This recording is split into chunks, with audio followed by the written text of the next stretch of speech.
Hi, second part in this. I've tried making this twice now, and I'll get about 20 minutes in, and I get a phone call, so I've had to delete it and start again. I'm like, come on! How many times do I have to try and make this video? As I'm doing it on my phone. Fair use, educational purposes. I know that only applies to the person. I'm not a person, I'm a man, I'm an individual. Right, let's start this again. Let's see if I can get it done now without a phone call interrupting again. The Secret of Secret Societies. Should take about 30 minutes, 6 pages. We'll see. Hopefully it takes about that. I don't want it no longer than that, really. If it's going to take it much longer, I'm going to do it in 2 videos. There are many artifacts which illustrate that the craft of masonry is much older than its public eruption in Great Britain in the 1700s. One such document is the Wood manuscript, circa 1610, which contains 32 pages, and therein begins by proclaiming that masonry has always been associated with grammar, rhetoric, logic, arithmetic, geometry, music, and astronomy. This is an unmistakable reference to the 7 liberal or liberating arts, composed of the Trivium, grammar, logic, rhetoric, and the Quadrivium, arithmetic, geometry, music, and astronomy. These are ancient subjects lost to the world, I'd say, during the Dark Ages, and preserved in the Middle East by Arab scholars until the Crusades. Another curious artifact is found as a conclusion to Albert Pike's magnum opus, Morals and Dogma, where on page 861 he proclaims that the royal secret of the sublime prince is found in the understanding of the Pythagorean 5-3-4 right-angle triangle. The 5 representing the 5 senses, the 3 representing the trivium, grammar, logic, rhetoric, or rhetoric, and the 4 representing the quadrivium, the mathematics, or arithmetic, geometry, music, and astronomy. It is in observing with our 5 senses that we process this input using the trivium and quantify our reality using number in its many forms via the quadrivium. As a measure of understanding, Morals and Dogma also brings to mind the Masonic credo Ordo ab Chao, or order out of chaos. Allegedly a metaphor illuminating as to the source of Masonic perceived power in their ability to create chaos, out of which they could maintain control and assert order. Indeed, this is accurate, as learning is the process of establishing order over chaos, or the method of transmuting chaos into order using the 3 steps of the trivium, which we'll get to in the next section of this lesson. The method of transmuting order out of chaos is only evil, whatever evil means, if it is held by one side and used against the other, as this is the consequence of the occulting of useful tools of learning. By reintroducing these concepts to those who are not in secret societies, and thus under no oaths of secrecy, we can effectively dissolve the perceived power which the non-elected rulers use to assert their control over the masses, one mind at a time, without violating anyone's free will. What's more, the esoteric message of the symbols and words used by the perfectibilists, better known as the Illuminati, or Illuminati, render even more interesting discoveries of learning. The owl represents a predator who can see in the dark, while the masses cannot. The triangle represents the trinity or 3-step process of systematic learning. And the quote, per me si vedent, I think that's how it's pronounced, which translates to, through me the blind become sighted, likewise refers to the process of learning, a process which, if not shared equally, can be used as a weapon, given great power to the few and used to control the many. If the word light is derived from lux, might the process of shedding light be equated to the unocculting of information, which is also learning or education or knowledge, or true knowledge? Might that which allows us to observe, compare reality to our memory, and learn as a result, be something that people of the past have worshipped? Might someone at some time in the past have sought to cloak the power of learning by making others, without access to the tools of learning, to think that it is evil or even an adversary, so as to use fear to prevent others from making meaningful discoveries and sharing knowledge with others. It's like the number 33. It's been occulted and it's made to look evil, whatever evil means and stuff like that, and bad and stuff like that. Right? Same with a lot of this knowledge that's been occulted. That might start to account for the reason as to why our most precious natural resource, that of the ability for each individual to develop their mental capacity, has been most evidently, it's been subverted over the past centuries. Now that we know that A, there is a method of learning anything, and B, that the method has been occulted and held as the primary secret of secret societies, because if they can prevent you from learning likewise, they have a favourable advantage in their perceived power differential or leverage.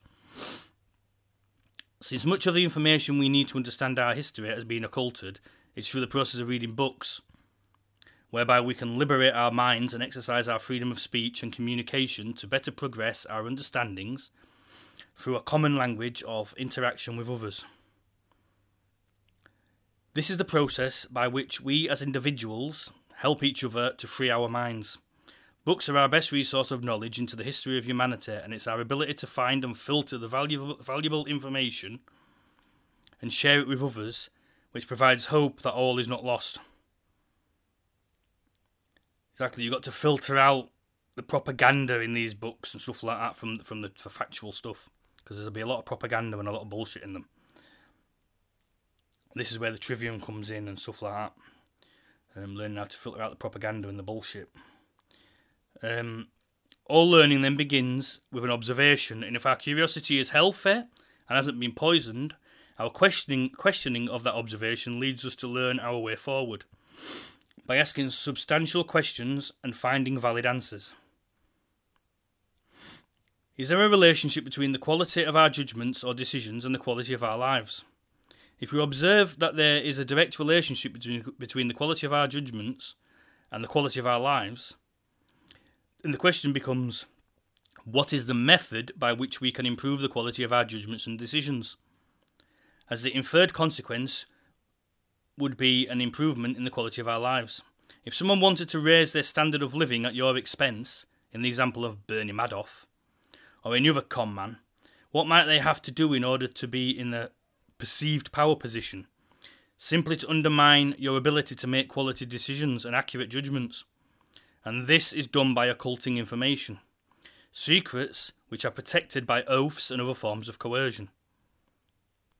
If the status quo is fueled by our poor judgment and simultaneously the status quo is in direct conflict with human needs of survival, might improving our ability to make quality decisions and accurate judgments not resolve the conflict ongoing? What is the biggest threat to the ruling class? Are they genetically superior? No, of course they're not. No. We're all men and women, they're all the same. Or have they just been provided with the tools to attain a higher level of perspective, thus making them our intellectual superiors through the occulting of information and corruption of the public education system, by using the Prussian education system, using the servile and utilitarian arts? Yeah? Might the method by which one learns how to learn anything for oneself be the biggest secret? Is the world governed by people who are our intellectual inferiors? This question will be addressed throughout this session, or this series of videos. So let's then ask a question which pertains to why we are all here seeking intellectual self-defense. What creates an opportunity for a con man to take advantage of his perceived prey? It is through the observation that knowledge exists, and the observation that the occulting of information by one side creates an imbalance of perceived power. This imbalance provides the opportunity for predators to create their own prey, to make slaves out of those who are not privy to the occulted or secret information.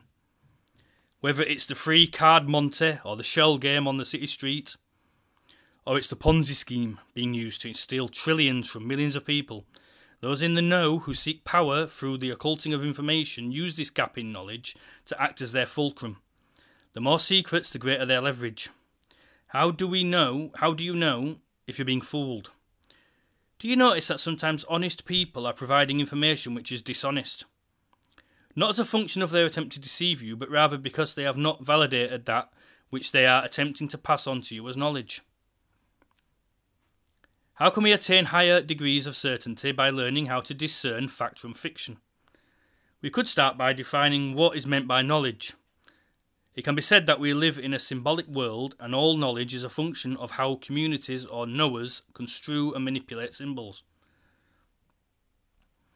I think it's important to note that knowledge plays an important role in communication, as does logic, the contribution of which equates to rhetoric, which pertains to the expression of knowledge. If this process is uncorrupted and remains in integrity with the law of identity, it is through this knowledge, or the ability to consume and manipulate symbols, that rhetoric is formed. And this is the process by which the polymaths govern. And in that realisation, one might then recognise the concepts which embody those who govern. All knowledge starts with observation through the five senses. This is the genesis of thinking, as a process of identification, to validate the contents which we store as memory. It has been said that judgment without observation is the epitome of ignorance, while observation without judgment is the epitome of wisdom. But why is observation without judgment so important? It is because in order to reach a point of decision or judgment, one has to think as a method to get there. And observation is not the end result of judgment. Rather, it is the starting point for thinking to occur. What is thinking but an ongoing process of achieving identification, and the process of inferring these identifications into a body of logically connected knowledge? Thinking is the process of asking the questions who, what, when, where, why, and how, and finding valid answers, whereby you can make an informed decision or accurate judgment.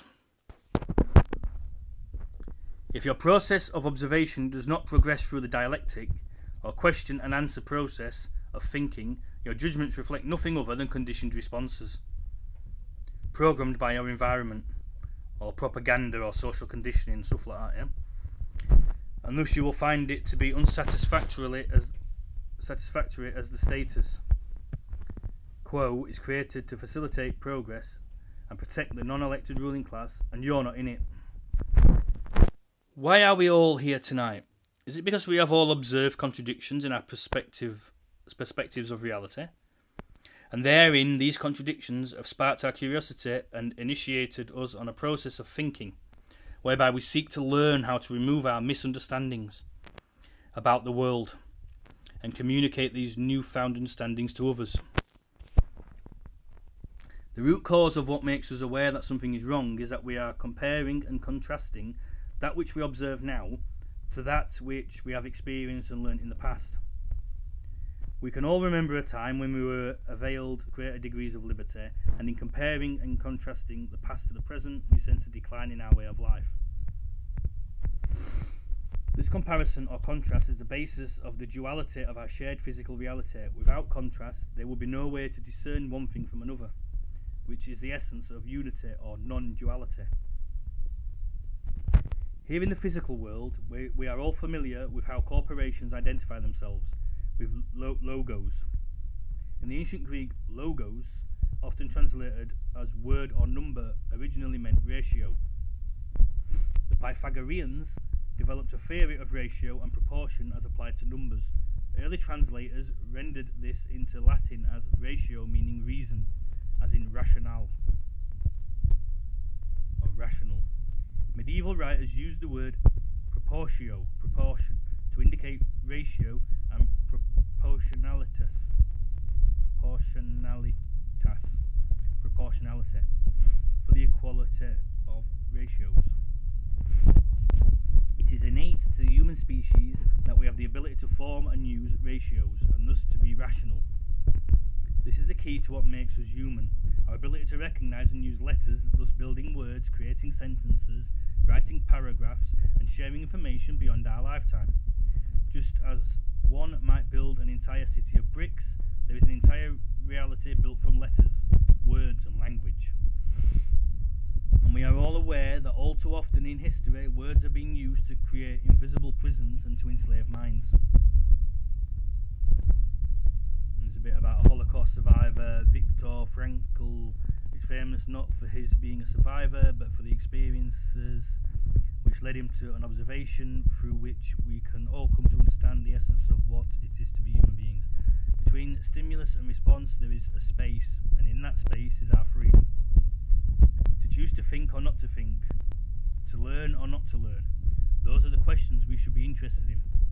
As human beings, we implicitly learn in a variety of ways, but we do this inconsistently and without accuracy or precision. It is in the explicit observations of how our natural ability to learn actually works, wherein is found the key to learning anything you want in life.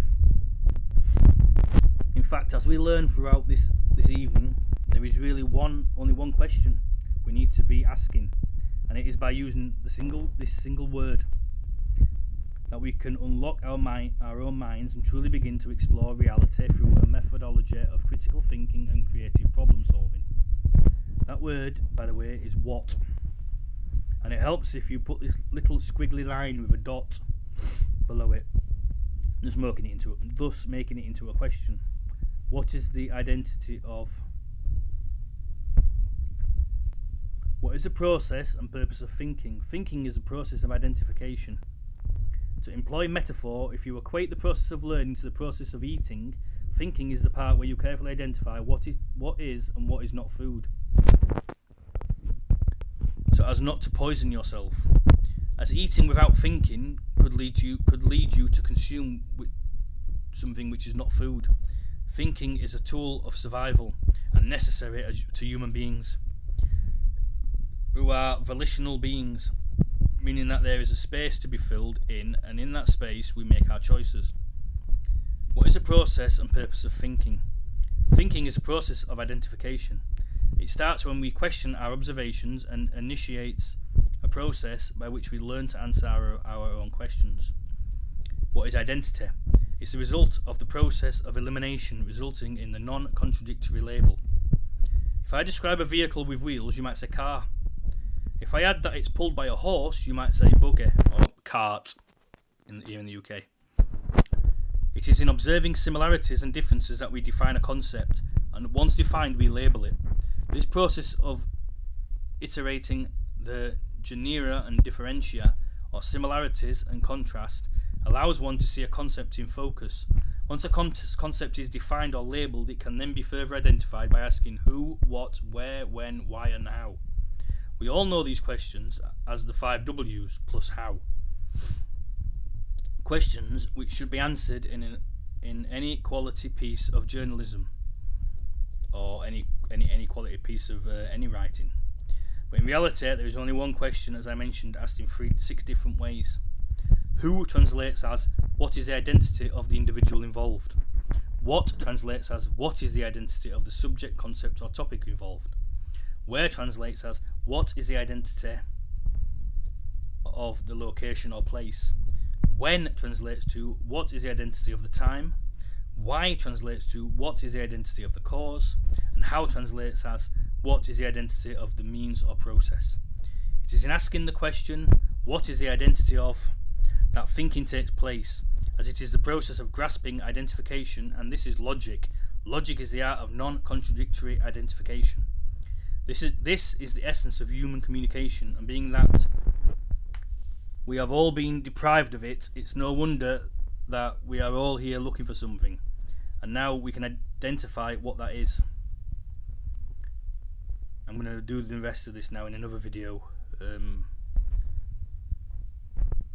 Actually, I'm going to finish this page off. The concept of proof, which is something we are all looking for, is also useful to define at this point. Proof is the process of deriving a conclusion step by step from the directly given evidence of the senses, each step in accordance with the law of identity, which is logic. Once concepts are mutually defined, communication becomes much more efficient and effective. Logic is the art of non-contradictory identification, meaning that one thing cannot be another thing at the same time and respect. In essence, any agreed upon definition acts as common ground for successful communication. If you're attempting to communicate with someone and cannot agree on common definitions or first principles, yeah, communication cannot take place. It identifies, if identities cannot be defined, logic is not present. And the conversation then is apparently about nothing, and you're just talking past each other. If there is a failure to communicate, it is likely that there is a contradiction in identification, whereby reaffirming mutual agreement on definitions or first principles or identification will most likely remedy the situation. And then it goes into a bit here about computers. I'll do this bit in the next bit because it's getting a bit long now. Okay, thank you. Thanks for listening. Bye.